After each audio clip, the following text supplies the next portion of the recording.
So she said she might have picked it up because she might have been able to at least clean her shoes. Yeah? So they didn't pick it up, one say because it's dirty. And most of the times, that's a reality. How we see a thing, that's exactly how we will respond to it.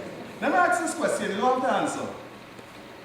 Have you ever felt like that piece of rag in the midst of the most prettiest girl I ever seen her walking to her mind like, yes, so, have you felt like that maybe as an adult, maybe growing up, you just didn't fit in? Yeah. I say don't answer. You understand the reality of the characteristics thing, eh? Let me ask you this, don't answer. Some of you, the adults, are you still carrying that burden? Are you still carrying that rejection? From the early days when they looked at you as a rag. Rag mentality has to do with how you think.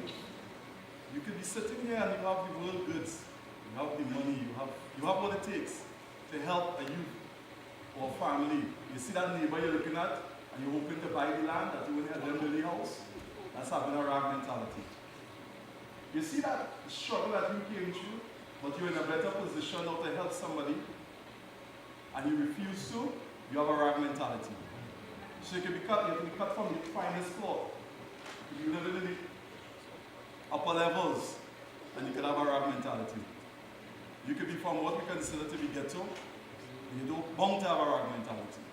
But if you're from a place I consider the ghetto, and you have a mentality, a ghetto mentality, and you will not rise because the opportunity presented to you, you feel that you live in an environment of entitlement, that's having a rag mentality. Needing help, but not asking for it. That's having a rag mentality.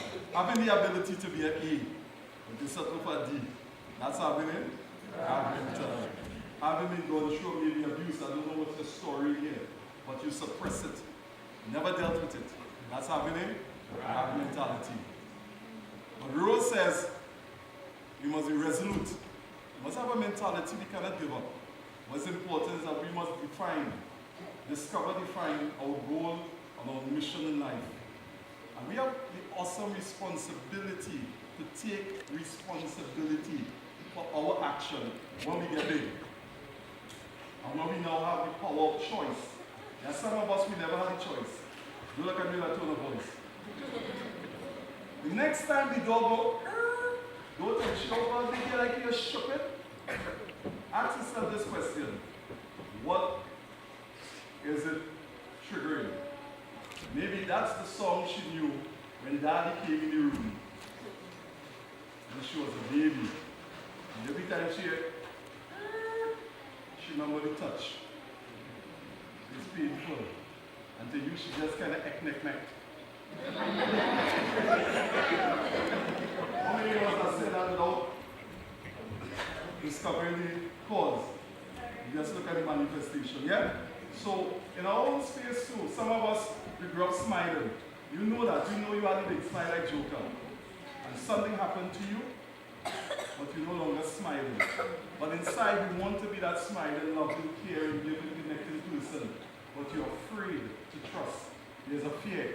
That's our rag mentality.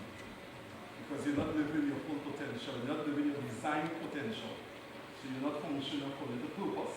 If something is not functioning according to purpose, they call that an abuse. Because it's being misused. Yeah? So that's having a rag mentality. Well, we encourage us to have that